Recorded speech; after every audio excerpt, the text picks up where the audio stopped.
Welcome to Cruelty-Free Claudia, where I bring the animal experts to you.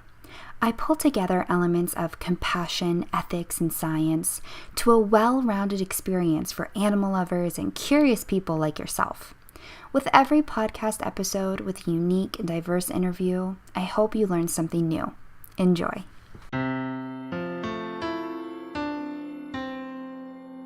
In this interview, I speak with my friend Mindi, who founded Bailing Out Benji in 2011, a nonprofit organization that's based out of Iowa, but has increasingly been working nationally to educate the public about puppy mills and the pet stores that support them. Bailing Out Benji provides free humane education presentations to schools, libraries, and other public venues, and disseminates information about puppy mills via its website, bailingoutbenji.com, and social media. In 2015, Mindi and her rescue dogs were featured in the documentary Dog by Dog, a non-graphic film that explores the money trail behind the puppy mill industry, which is now on Netflix and Amazon. In 2016, Mindi was named an Advocate We Love by the Humane Society of the United States and was featured in the January 2017 issue of Rolling Stone magazine regarding her work in fighting puppy mills.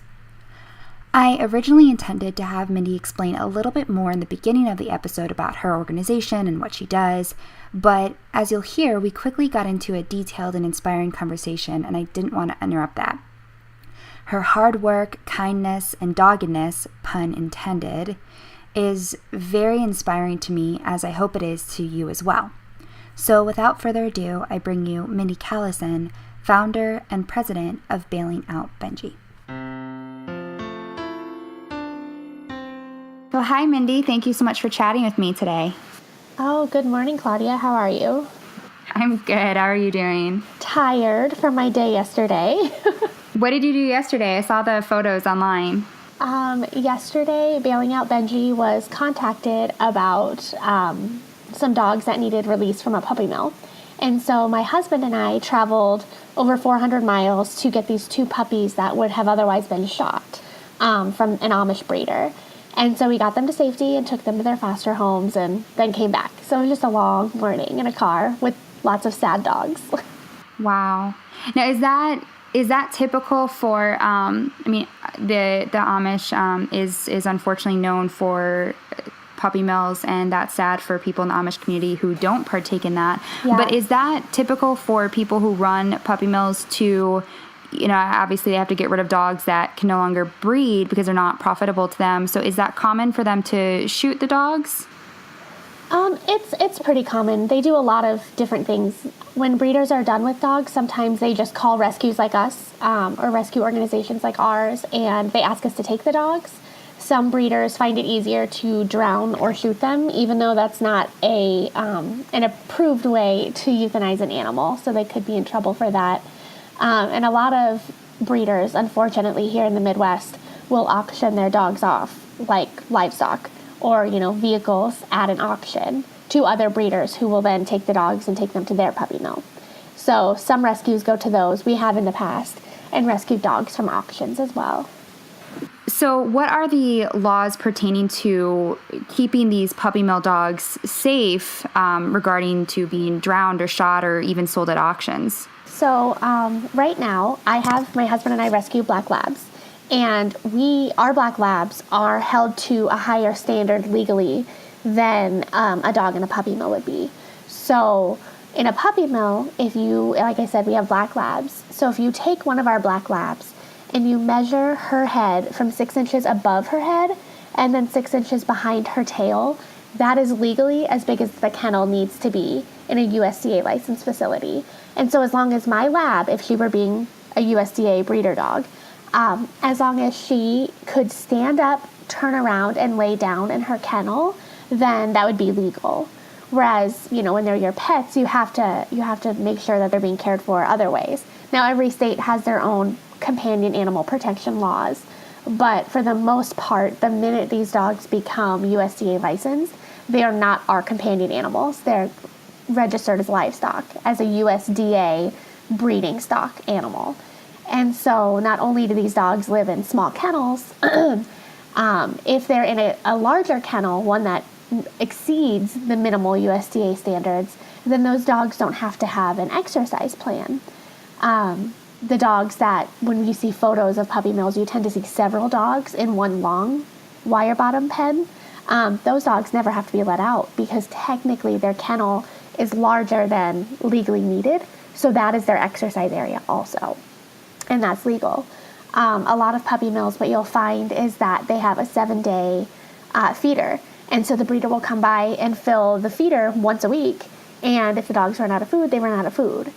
The water, from USDA inspection photos, we've seen, lots of water that has mold in it and algae, and these are all violations. The breeder could be in trouble for that. However, if you know much about the puppy mill industry, you know that the USDA inspectors come on the property every 2 to 3 years. So even if at one point in time they're written up for a small violation, the inspector won't come back for 2 or 3 years to make sure that that violation was fixed. So it's kind of just this big mess of, yes, they have the bare minimum of standards to protect them, but no, nobody is following up and making sure those animals really are being protected. What we're seeing more is that the inspectors are going in and making sure that the facility is okay, even though legally the laws that the breeders have to follow under USDA standards, it's called the Animal Welfare Act. You're seeing that the inspectors are coming in and just making sure that the animals are living, not thriving. Wow, that's terrifying. Do you know of any federal pieces of legislation working to advance this? Obviously, right now is a tough time politically to get anything passed. But I know there was an uproar about USDA taking down violations, and we've got obviously the Animal Legal Defense Fund does a lot of work. So what do you think would be the most effective in getting just increasing the regulations for these facilities, or making it harder for them to exist? Because if they have to pay some kind of fee, then that for them might just be the cost of doing business. What do you think would be the most effective in getting these places shut down, either by them choosing to do so or being forced to do so? From what we've found, the best way to hit these breeders where it counts isn't through legislation, because what we're seeing is that these breeders are already breaking the laws. One thing that they have that rescues don't, besides no heart, is that they have unlimited money. So you've got these breeders who can make hundreds of thousands of dollars a year selling puppies. So if they get a small fine for being written up for a law that they broke, then it's a cost of business. So they're not even seeing that as an issue. They just know that it's something that might happen this year, and they just write it into their profit. So what we have been seeing, the most effective way that we've seen puppy mills downsize, or the number of mills in a state downsize, is through education. Not enough people even realize what a puppy mill is. And when they do realize that, they still don't realize how in-depth the problem is. They don't realize that when you walk into a pet store and they're selling puppies, that those puppies are coming from inhumane puppy mills. Because what can the pet store say? Oh, they come from a local breeder. Oh, it's fine. Oh, the breeder's down the road. It's a family friend. Technically, the pet store can lie. And there's nothing against that. The pet store doesn't really have to disclose, in some states, and others you do. But here in Iowa, the pet store doesn't have to disclose where the puppies come from. And so they can be misleading in their statements to the public. And so, like I said, we found the best luck in educating people about where to humanely get their pets if they do choose to purchase. We educate them on the difference between a reputable breeder and a puppy mill. And our phrase that we started is, show me the mommy, because reputable breeders want to meet you, and they have just as many questions for you as a rescue would. Reputable breeders, in their contract that you've signed, that dog will come back to them at any time in its life. And I can attest to that.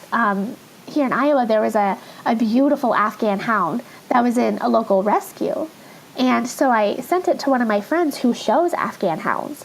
And I was like, well, this is a dog you don't see every day. And she's like, let me do some digging. And it turns out that dog was a puppy of a reputable breeder that was in a different state. And she had sold the puppy to someone on contract, as a pet. And then that person got rid of their dog.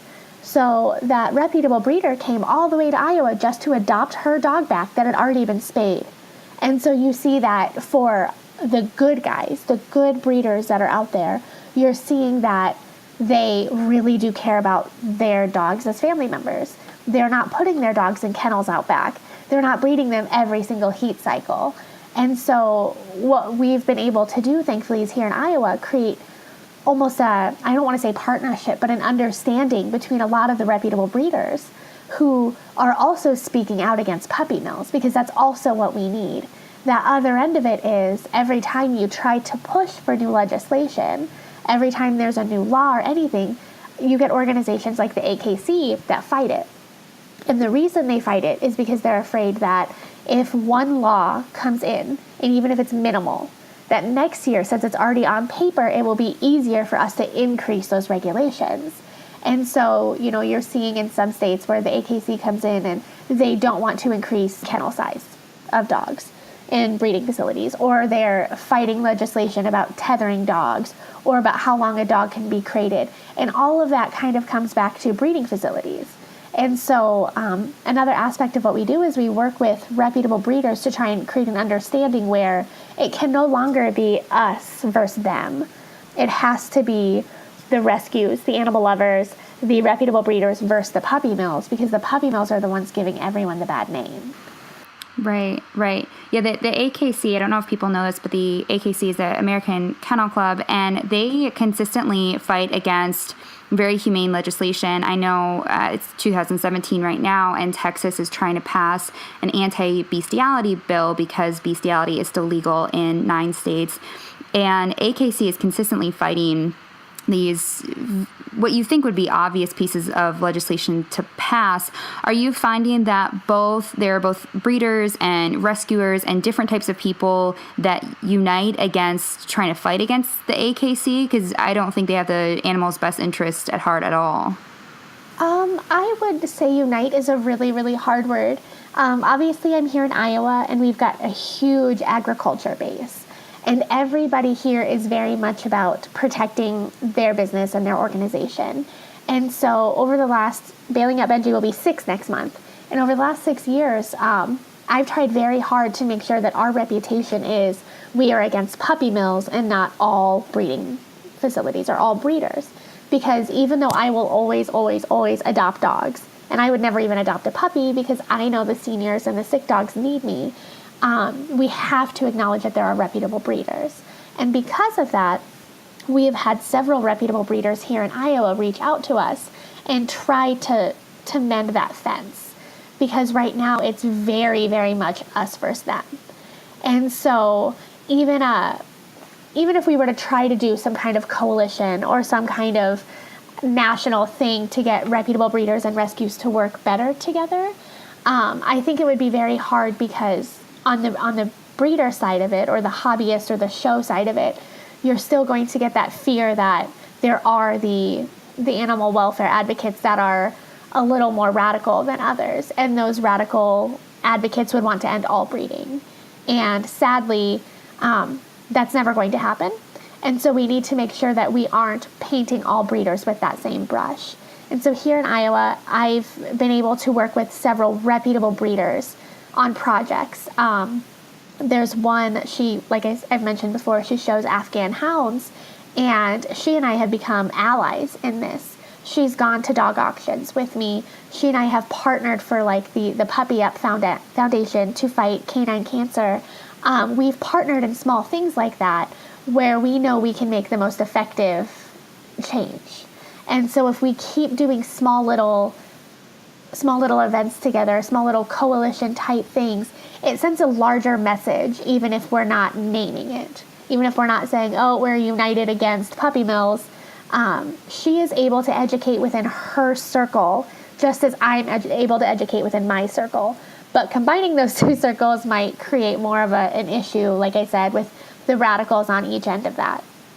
What advice would you have for people who might be reluctant to build those non-traditional allies? How can you think of an example of how that relationship has, increased awareness or visibility or support for, taking down puppy mills, essentially? So I would say that you always have to keep an open mind. I mean, you can't see me right now because obviously we're on a podcast, but something I always say in my presentations is that we all kind of have blinders on. We all know what's important to us. We all see what's going on in our world. And no matter what the subject, we're kind of failing at realizing somebody else has another point of view or another opinion or another background. And so at Bailing Out Benji, we always educate through kindness and compassion. As hippy-dippy as that might sound, as nerdy as that might sound, I will always stick to that because there will always be someone who doesn't know about puppy mills. And I can't be mad at them because they bought that puppy, because they haven't had their aha moment yet. And that's where I come in. And so thankfully, with my friend who shows hounds, she is able to go to her circle when they have meetings and things, because they do talk about the legislation that's going on. She and a few others are able to help balance that fear that others have. Or, Bailing Out Benji has grown exponentially in the last year.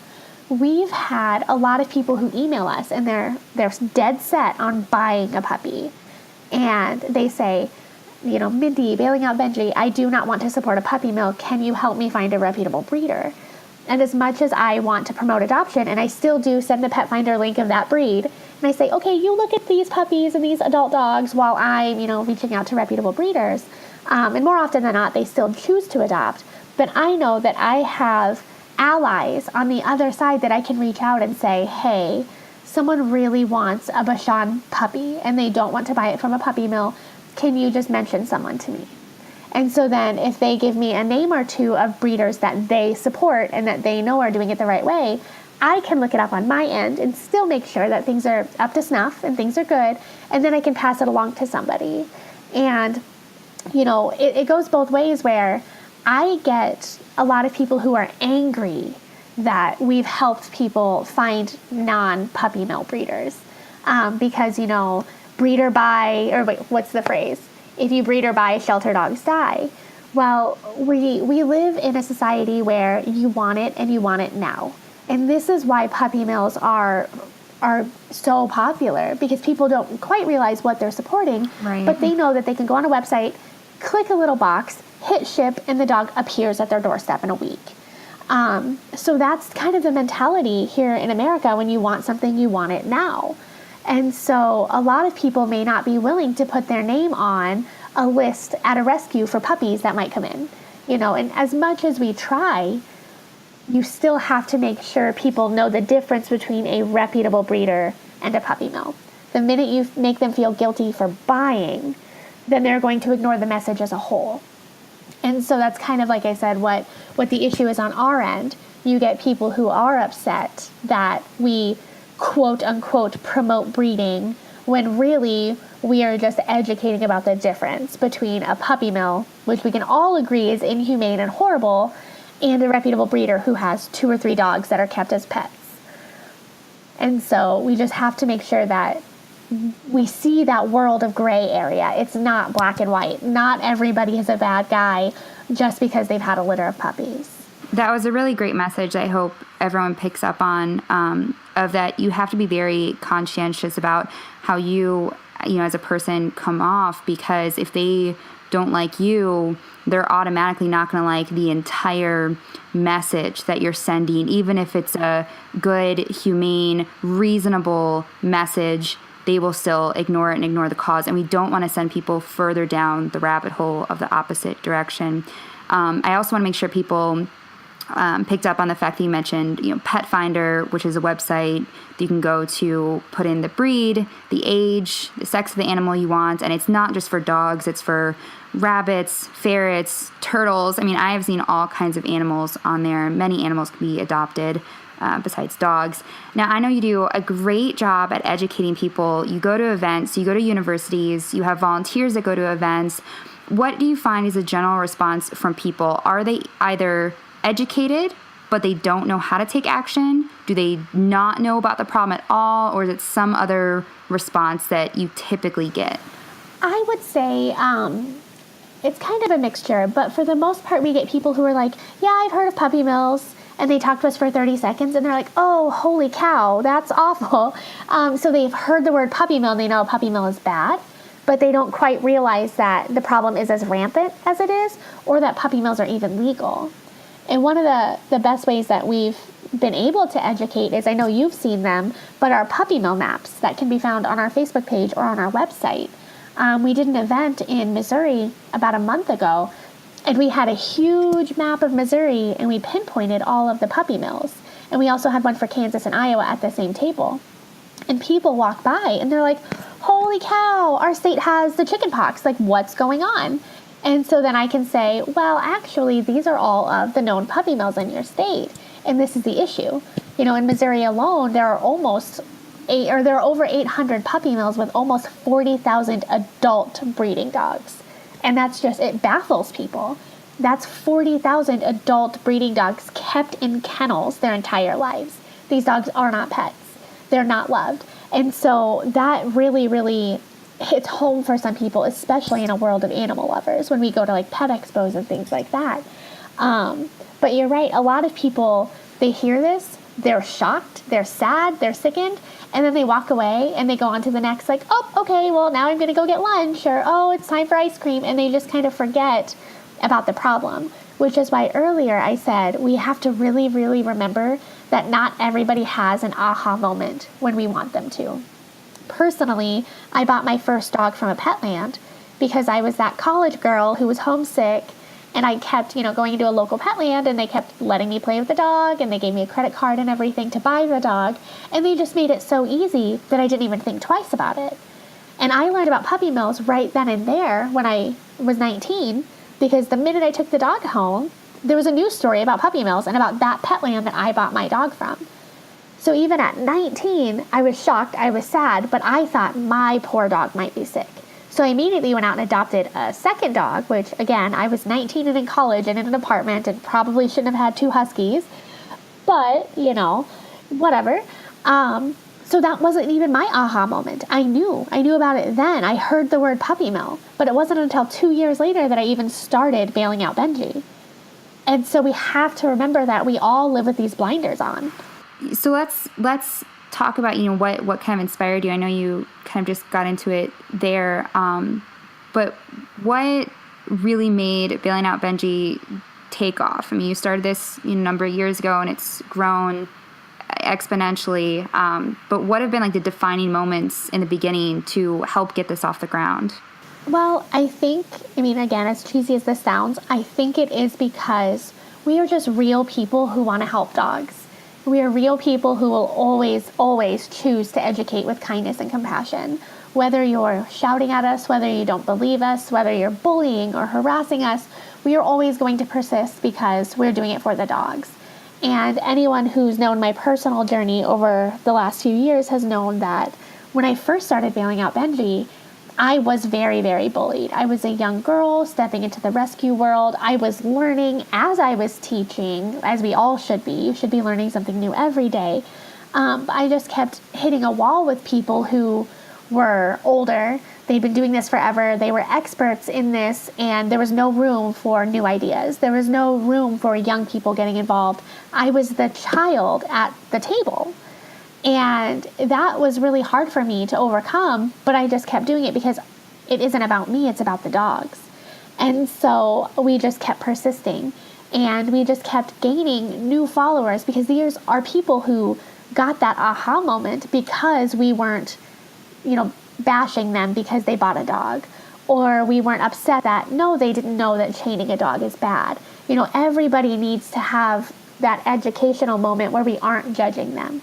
If you go back to, elementary school and preschool, when you're trying to learn how to read and you're trying to learn how to do math and things like that, your teacher wasn't like, how dare you? Why don't you know this? What is going on? What's your problem? Or else you never would have thrived in school. And people kind of forget that it's the same for adults. You can talk to them. You basically get 30 seconds to educate somebody, and you're not going to make them care about it, but you can plant that seed and hope that that seed keeps growing. And so after, I started bailing out Benji and we were able to overcome this, one of the biggest obstacles I had to overcome was we had a local business who wanted to do a fundraiser for us. And at the time, I knew that I was going to do Iowa's first ever puppy mill awareness billboard on 2 buses here in Ames. But I knew that's what the funds was going for, and I didn't put that out there because I like things to be a surprise, which ended up being good because, long story, but the pet store ended up trying to fight our bus ads. But I wanted to make sure we had the funding first to do it. And so there were some women who were involved in rescue, and they kind of bashed us on social media, and they harassed the store until the store chose to not do our event. And that would have been a huge fundraiser for us to help with this first billboard that we'd ever done. And it was that moment where I was like, okay, I can either give up or I can say, go on, F everybody, keep going, just ignore the haters and just do this for the dogs. And so that was a really hard summer, but that was the moment where I knew that this was my passion, this is my road to success, this is what I'm going to do for the animals. And so I just kind of brushed everything off. And not even 4 months later, because we kept going, because we did the bus ad, because we kept protesting even when it was negatives, that's when the documentary reached out to us. And that was kind of that first pivotal moment where I realized we are bigger than other people want us to be, and that we are making a difference the way we are educating, even if it's not the same way other organizations do it. And so when Dog by Dog first emailed, and the director wanted to call me, I thought it was a prank. I really thought that one of those people that had been harassing me and bullying me, I had such low self-esteem at the time that I thought it was a joke. And so I took the call and I was like, oh yeah, whatever. Okay, I'll be in this documentary. And then I started researching the documentary more and I was like, oh my gosh, this is legit. And so 2 months later they came and they filmed our protest on one of the coldest days of the year. If you watch Dog by Dog, that's now on Netflix, Amazon Prime. You can buy it online at Walmart, Best Buy, and Target. But yeah, if you watch the film, you can actually see our breath as we're speaking because it was -14 that day. And we were there for 2 hours filming, and you could just see how cold we were. And every single time you hear us saying, we're out here because the dogs don't get a choice. We're out here protesting because those poor dogs are still living in those conditions, no matter how cold it is or rainy. And I really think that our persistence and our honor and our integrity is what has made Bailing Out Benji what it is today. Because you can't spend 5 minutes with one of our volunteers without realizing that this is our passion and this is our life and we're in it for the right reasons. Absolutely.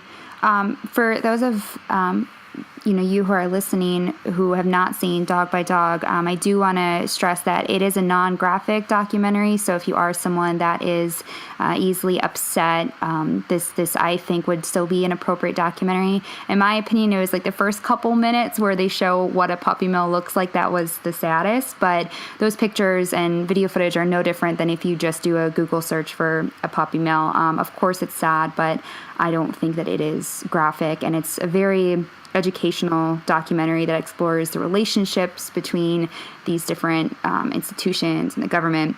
I definitely recommend that. Mindi is in the documentary. So let's go ahead and talk about some of the amazing things that have happened, because I think with great success is, of course, going to come, jealousy and hatred from unfortunately parts of the community.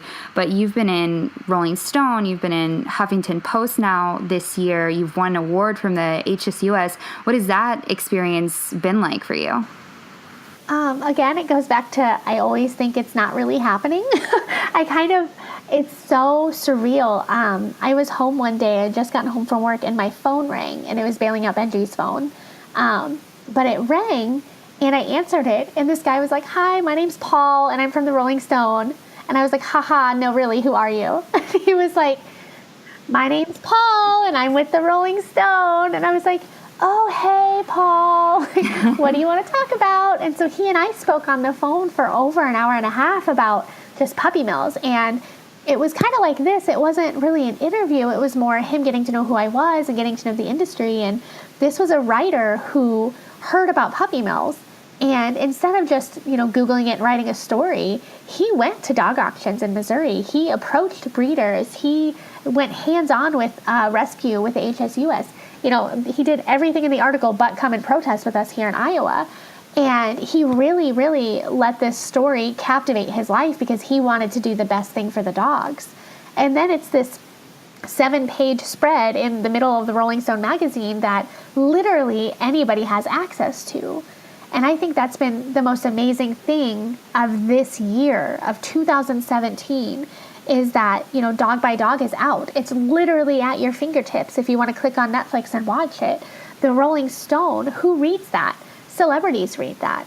People read that. People in doctors' offices read that. It wasn't a necessarily animal-themed article. It wasn't an animal-themed issue. But anybody could pick that up. And who was on the cover?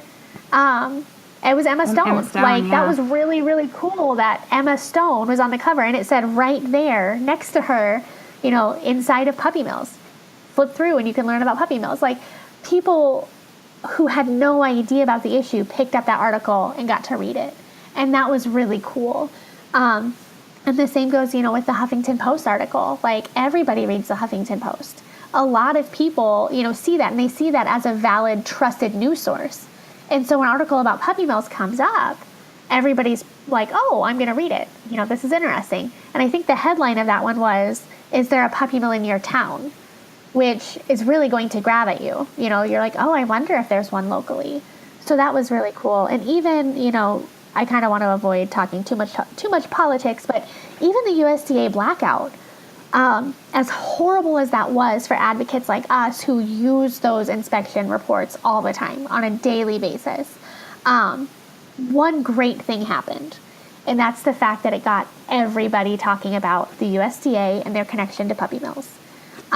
When that happened back in late February, early March, you couldn't turn on the news without hearing somebody talking about the USDA blackout. Rachel Maddow did a wonderful story about that. Even this last week, Dr. Oz did a story about puppy mills. And so this is something that all of a sudden is more kind of mainstream. People are hearing that term, and now they just need that follow-up with us or with another organization about how bad the issue really is. And so 2017 so far, 4 months in, has been great for media exposure on this issue and on this industry. Absolutely. So I know you're based out of Iowa, but the organization has actually been spreading to different states, including you've got Texas, Pennsylvania, you've got Southern California. So if someone lives in one of these states, what can they do to help you? Or if they don't live in one of those states, what are some other options that they have for supporting your organization, supporting you? Well, so if you go to our Facebook page or our website, you can see all of the teams that we have, or all the states that we have teams in. And they're kind of like us where as much as people are like, wow, you guys are so huge. Wow, you guys are a national organization. We're really small teams of 5 to 10 volunteers in each state. So here in Iowa, we're based out of the Ames and Des Moines area. And we travel all over the state, but Iowa is relatively small, so we have that option. In Nebraska, we are based out of the Omaha and Lincoln area because Nebraska is pretty big. And so every little state that we're in kind of one pocket of that. But if you go to our website, you can reach out to our Facebook pages, all the volunteer Facebook pages. You can reach out by email. And we're always in need of people. Here in Iowa especially, since we were the first organization of Bailing Out Benji, the first team, we are doing events every single weekend. We have 2 protests every weekend, peaceful, of course. We do transports. We get puppy mill surrenders. Then we do other events. Like yesterday, we were at a humane pet store who wanted us to be there to educate their customers about puppy mills. And in Texas, we're in the Austin area. And those girls have done a wonderful job at getting in their hometown. And they're trying to pass a retail ban, which is every team kind of has their own goal and their own agenda. But they really, really want a retail ban in their town because they have a pet store that's selling puppies from puppy mills. And the pet store itself is USDA licensed, and they've had violations. And so these are just ordinary people who decided this was it. They had their aha moment, and they wanted to take a stand against puppy mills. And so we find a way for you to help no matter what you are comfortable doing. So we have one woman here in Iowa who isn't a fan of social media, and so she's been turned away by quite a few other organizations because social media is the thing. That's what you're on. It's very hard to stay in touch if you're not on Facebook, is what she was always told. So she's actually one of our best volunteers. She found out that, she and I can communicate very easily by email or text message. And she has a neighbor who's also not on social media, who now sews blankets for all the puppy mill survivors we rescue. Diana goes to local businesses and gets donations for us. She protests with us. She found kind of her niche in this. And now she's our thank you writer. So she decided that she would love to be in charge of writing all of our thank you notes. And that's something that she took off my plate. We have other volunteers who aren't comfortable speaking to people. So their passion, their way to help is going around their town and hanging up flyers on the local community boards or putting them in the little free libraries. Easy things like that. Everybody can help. All you have to do is reach out, and we'll find a way for you to help, no matter what state you're living in. Wow, that's great. That's really great advice for people. I know you touched on protesting for a minute there, and I kind of want to dig deeper into that because people get this idea in their head when they think of protesting, especially when it comes to quote-unquote animal rights. So what have you done to combat that stereotype? So what does protesting mean for you? You get up in the morning, it's a weekend, 8, 9 o'clock in the morning, you're going to protest. What does that actually entail? What does that look like? Well, I'm actually going to go protest the minute we're done recording. So what I'll do is, you and I will end, and then I'll probably go grab a coffee because it's really chilly today. It's been raining for about 2 days, and it's only like not even 40 degrees. So it's right on that rainy, snowy side. And I literally take my signs and I go stand on the sidewalk, and I've met my very, very best friends on that sidewalk. When people think of protesting, they think of people shouting, and they think of people waving signs at you. And if you were to just walk by our protest and not say a word to us, we would say good morning or hello, and then we would continue our conversation. The one thing that people really like about us is that, yes, we're there educating about puppy mills, but we are not shoving our agenda into someone's face or down their throat because, again, like I told you, nobody's had that aha moment yet. The people that have stop and talk to us, or the people that want to know more stop and talk to us. But for the most part, you get people who read our signs, and then they Google us. And I can tell they Google us because my website tells me. They Google Divig's Pet Shop Puppy Mills. And so then they come across our articles and they learn. Or they send us an email and they say, hey, I saw you.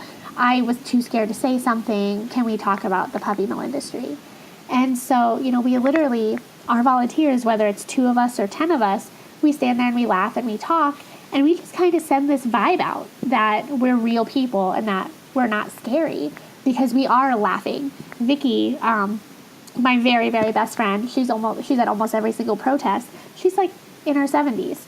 And she has this laugh that is so contagious that we know every time she laughs, the pet store inside, they're cringing because we're having fun. We're doing our thing outside of their store, and it's not about them, it's about the dogs. And so it's been great that people come up and they're like, hey, why are you guys here? Because we're happy and we're smiling and we're not yelling at people. And that's kind of the biggest thing. You want to make sure, again, that everybody's starting at zero. No one knows about puppy mills like we do. Nobody hears about this term every single day like we do. So we need to start at base one. What is a puppy mill and how they can help? And we've had tremendous success with that. We protest Divig's Pet Shop here in Ames, and we've been protesting them for 5.5 years. And the 2 puppy mills that they've used, or that they are using, when we first started, had over 400 adult dogs on their property at a time each. And so that was 800 breeding dogs supplying one pet store. And the pet store itself used to have dozens of puppies in the window. Well, after, we tried to reach out to him and the owner had no interest in going humane or stopping selling puppies, we started our protest. We knew that's what we had to do, even though it wasn't in my comfort zone. I never thought I'd be that girl protest holding a sign. But here we are every single weekend, twice a weekend doing that. And because of our efforts, Divig's, who used to sell dozens of puppies a week, now sells 2 or 3 a month. And the 2 puppy mills have downsized from over 400 adult dogs each to one has 150 adult dogs and one has 175. And so we're seeing the direct correlation between supply and demand. if people are walking past the store and they're not buying puppies, Divex orders less next week, and then they order less the week after and the week after. So then the puppy mill sees it in the pocketbook. They're not selling as many puppies, so they are downsizing. They're, whether they're surrendering their dogs or selling their dogs off, they're getting rid of some of their adult dogs, and their breeding facility is a lot smaller now, meaning they can't supply as many puppies online as they were. It's progress. I know you're not going to stop until that number hits zero. With Divex, let's kind of talk about your steps here. You didn't start off immediately by trying to make this enemy, trying to go and protest. You started off by trying to facilitate a conversation and work with someone to change their business model, it sounds like, to be more humane, and got resistance, and therefore that resulted in, well, if you're not going to work to be more humane, we're going to have to expose the type of cruelty you support. Absolutely. And again, it was very much when I asked him where he got his dogs, and he told me because at the time he wasn't being protested, so he had nothing to hide. And so I went and made an appointment, and I visited one of the puppy mills. And when I say visited, I mean they show you what they want to show you. And this is where a lot of the public is getting tripped up. So I went to their office, on their property, and they brought out a ton of puppies. And here I was, I was 21, but they thought I had just graduated high school. And I was with an older friend of mine. And I wanted a puppy, supposedly. And so I'm playing with these puppies, and what they showed me was a row of 15 to 20 pure white Bichons. Beautiful, very well cared for Bichons. But they were still living in an outdoor kennel. And so they're like, these are our mothers, and some of the fathers, they're very, very sweet. We take care of them. They're our pets. We love them. And so I went to pet one. I remember going to stick my fingers near the cage. And Deb, the owner of the puppy mill, Deb Myers, was like, oh, no, don't do that.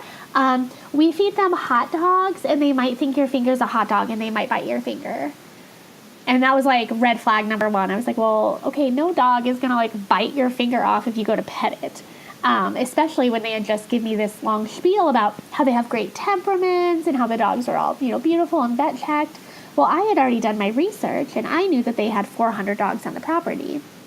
And so I asked, I was like, do you have any other dogs I could see? And they pointed to a barn, like a Quonset building, a Morton building. And they were like, oh, those are the honeymoon suites. You don't want to go in there. It's very, very romantic in there. And I was like, okay. That is so bizarre. Yeah. And so I was like, okay. But like I said, I already knew. So the public going to their property to do their research and to ask to see the parents, they're given this row of beautiful white dogs, and they're not seeing the 350 other dogs on the property. So I ended up saying, I am actually interested in an older dog. And we talked, and I ended up getting an older dog from them, an older breeding dog. She was only 2.5, and she'd already dropped her uterus during her last birth. And so they had to do an emergency C-section right there on the property, which is illegal and painful. And I was able to get the dog a week after, and I put her into rescue. So she, little Marley, the King Charles Cavalier, she was my very first puppy mill rescue that I did. But I went back to Divex after this whole experience, and I was like, did you know that these are puppy mills? Did you know about the violations? Like, innocent, naive Mindi Callison, I thought he had no idea. And he immediately shut me down. He was like, they're fine. This is our third pet store. We've been using them for 30 years. Drop it. And I was like, oh, well, it's not fine. Those dogs are suffering. That's a lot of dogs on that property. So no, that's not fine. And I was like, I would love to help you go humane.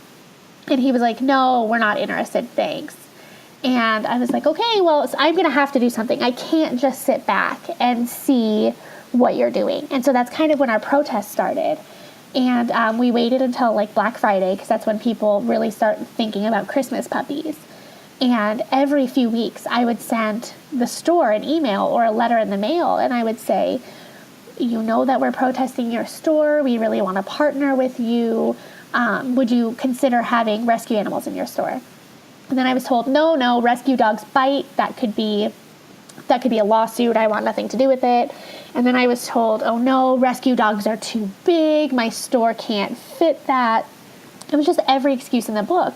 And so the very last ditch effort I did was I went around Ames, and a lot of our supporters are obviously here in our hometown. And I got these people to sign something, and it had their first name, how many dogs or how many animals they had at their home, and about how much they spent on pet supplies and pet food and everything a month. And I handed it to him. And this was like, the total was like $15,000 to $20,000 between all of us who were willing to support his store if he would stop selling puppies. And he still said no, because at that point we had been protesting for a while, and he didn't want to admit that he was doing something wrong. And so even when we brought in an extra way for him to get money, all of these new customers, he wanted nothing to do with it. And so, now we just kind of peacefully protest, and we educate about where his, puppies come from. And we know that his store is taking a big hit, and it's sad. We don't want to see a local business go away, but we also want to make sure that the products we're getting are coming humanely. No one would willingly buy, a shirt or shoes or whatever, knowing that it came from a child slave somewhere. That's a whole nother topic, and I know people still do, but we're in this society where we're becoming more aware about where our products are coming from. People are either becoming vegetarian or vegan, or they're really researching where their food is coming from, and they're trying to make sure they get grass-fed meat or cage-free, farm-raised eggs, things like that. We're in this society where people are becoming more aware, and that's the first step. We just need to keep helping them become more aware without guilting them to doing what we want them to do. Right. Issues are becoming a lot more transparent. I know I don't want to spend too much time talking about Divix, because he's, he's not been the nicest to you. No. No. And he's certainly spread a lot of lies. But I know before he actually, I don't know if he still does, but he used to call the police, and you're not violating any law. So I just want to make sure people know about their rights when they go and speak out against a business. What have you found are your rights as a protester? Well, I've helped actually start, thanks to Dog by Dog, we've done screenings all over the country, and I've helped other organizations or other groups of people start their own peaceful protests. We just did a huge peaceful protest last weekend in Omaha at 2 pet stores. We had 30 volunteers. It was amazing. But what I want people to realize is, yes, my rights were challenged. Dale Divig tried to make protesting illegal in the city of Ames. He got a measly little petition with a few hundred signatures of all of his workers, all of his family members. Almost everybody had the same last name, and nobody was in Ames. The addresses on the form were just silly. But he took it to city council, and he took it to the city, the local Ames Main Street Cultural District.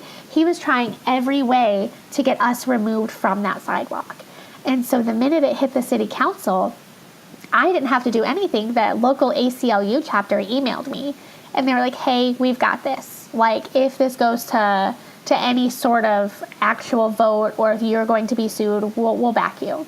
And so that's kind of something I tucked in my back pocket. Like, I didn't tell anyone that, but we've been doing this long enough that we knew our rights. We contacted the city, and they told us, you have to stay on public property. You cannot block the street. You cannot physically stop someone from entering the store. And on our end, again, we're always peaceful. So you see protests on the news where people have megaphones. If I wanted to have a megaphone and march up and down the sidewalk and make a scene, I absolutely could. That's my right. But you're going to turn more people away from that. And so I would 100%, if you're interested in starting a protest in your town, email the city manager first and see if there's any regulation on it, because you do have to make sure that you're staying on the sidewalk, on public sidewalk. If it's at a mall, you can't go right up to the doors unless you have the mall's approval. Our volunteer team in Southern California, they're able to protest right in the store, right in the mall, right outside of a pet store that sells puppy mill dogs. And so they just have educational tables with flyers and our maps and things like that. And they have big signs. And so they're able to educate people walking through the mall. And that's really cool. But you always have to ask, and you have to make sure that you are following the local laws when it comes to that.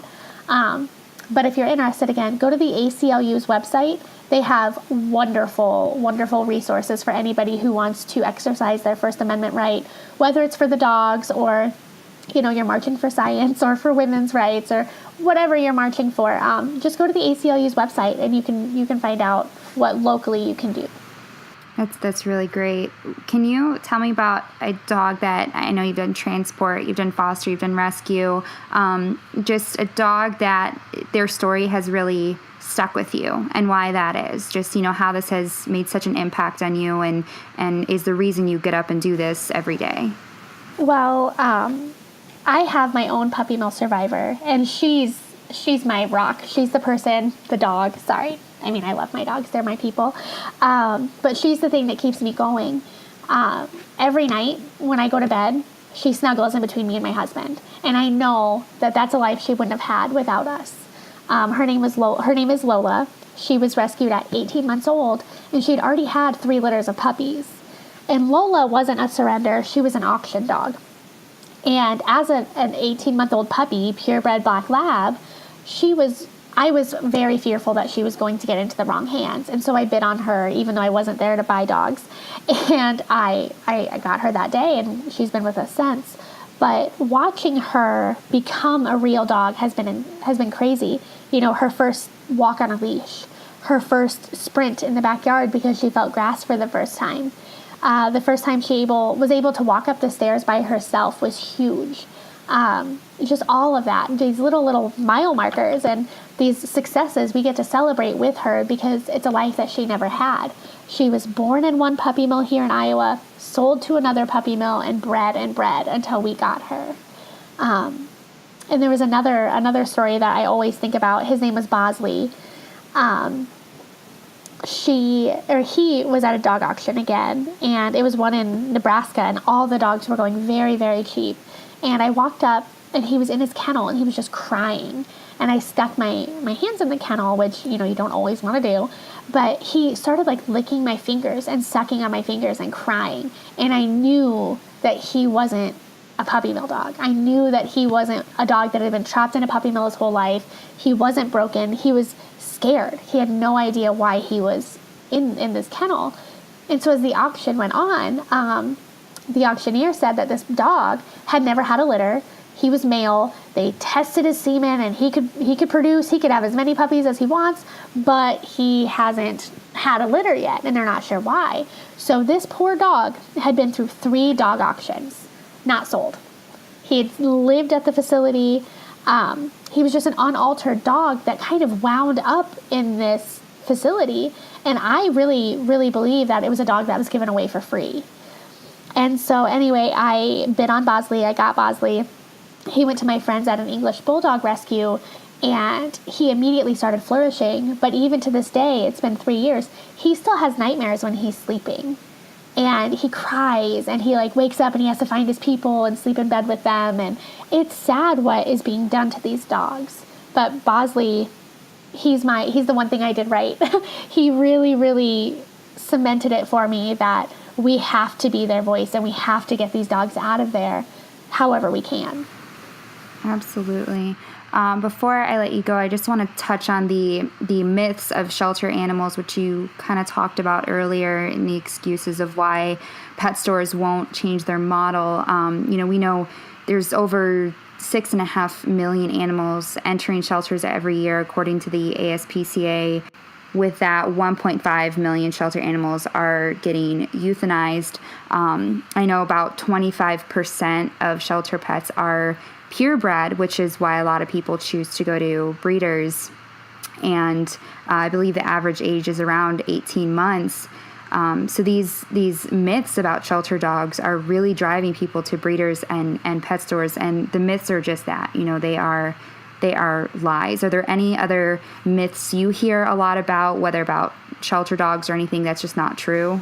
Well, I'm lucky enough to work with a lot of young college girls, and so I get to talk about puppy mills all the time and educate about, when they're ready for a dog, where they can get them.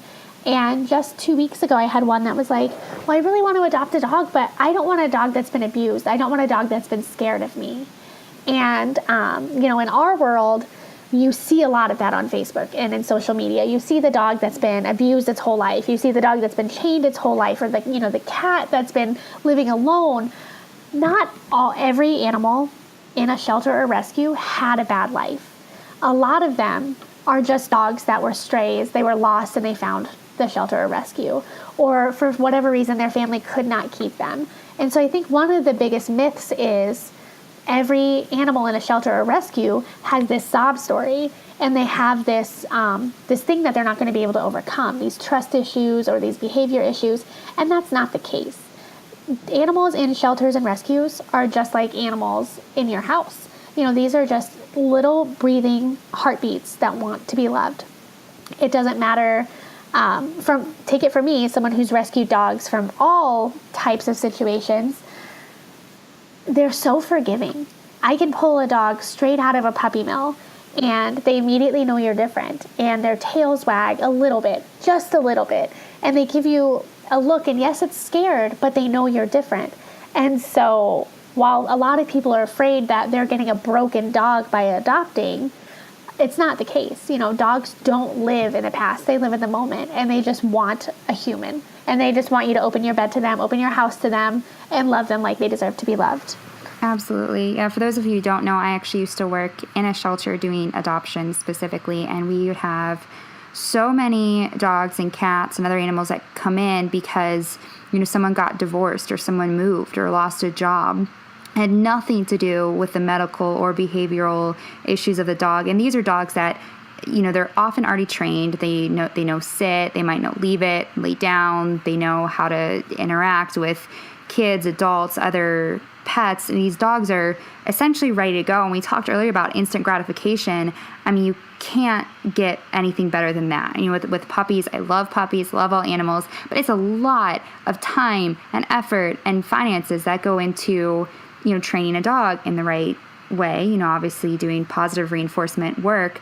But these dogs are ready to go. I mean, they are ready to be in your house. They already know the basic commands. They just need a bed to sleep in, someone to take them on walks, and you feed them, and that's it. Exactly. And honestly, a lot of the dogs, especially the purebred dogs or the designer dogs we're seeing in these shelters and rescues, they are coming from families that bought a puppy. They wanted that cute pet store puppy or that puppy that was on that cute website. And then it got to their house and they're like, holy cow, this is a newborn. It cries, it poops, it pees. It's not trained. And so these families are getting frustrated because they took in a puppy and they had no idea what that really entailed. So you're getting young dogs surrendered to rescues and shelters because the family just couldn't, they don't have time for it now. They didn't realize how much time it would take to have a newborn puppy in their house. And so, always give those pets a chance. If you are looking for a dog, go to petfinder.com, go to adoptapet.com, and just browse through whatever breed you want. Because if you want a Siberian Husky, there is a Siberian Husky rescue in your state. If you want a Bashan, check out Facebook because there is a Bashan rescue in your area. You just need to look, and you need to make sure that you are getting a dog for the right reason. Yeah, it's as easy as doing a Google search for, your state, the breed you want, adoption, rescue, that's it. Checking out county shelters, humane societies, and also there's a lot of foster-based rescue organizations. Ohio has Central Ohio Pomeranian Rescue, and they rescue small breeds, which are typically bought from pet stores. And these are dogs that people really want, a Pomeranian, a Chihuahua, whatever small dog they want. And they go and they rescue them from owner surrenders, from puppy mills. So there's so many more rescues that exist that are beyond the physical building. They're fostered throughout the state or throughout multiple states, and they'll really work with you to make sure that it's the right fit. So definitely, looking up your state and the breed you want, and just making sure you put those keywords like rescue or adoption in there is helpful. Do you have any last word of advice for people who either want to support you or want to adopt a dog or anything else like that? Well, I would say, of course, check us out on social media. Bailing Out Benji has a Facebook page and Instagram and Twitter, and we also have our website. And if nothing else, if you're hearing this and you want to make a change but you don't know how, go to our website and find your state in our puppy mill maps and share it. Or find a state you visited and share it. Like I said, nobody realizes that this problem is in their own backyard. And simply by sharing the puppy mill map for Missouri, you're sparking that conversation, and who knows how many people that will reach. And don't ever, ever, ever underestimate your voice, because one person really can make a difference in this fight. That's so great. Well, thank you so much, Mindi. I really appreciate your time today. No problem. Thank you for having me. That concludes my interview with Mindi Callison, founder and president of Bailing Out Benji. You can visit them at bailingoutbenji.com or check them out on Facebook, Twitter, and Instagram. Don't forget to check out Dog by Dog on Netflix or Amazon. If you are inspired by Mindi and want to support her mission and help her rescue dogs or educate the public further, consider making a donation. If you do end up donating or even liking them on Facebook, let them know you found out about them through the Cruelty-Free Claudia podcast. If you've enjoyed today's podcast episode, please leave a good review wherever you heard this podcast. If you like bonus features, access to polls, or you'd like your question and name featured on this podcast with one of our guests, you can become a Patreon patron by going to patreon.com/crueltyfreeclaudia. Rewards start at just $1 a month. This allows me to dedicate time to do research and conduct interviews, as well as promote the podcast to educate and inspire more people like yourself. Thank you.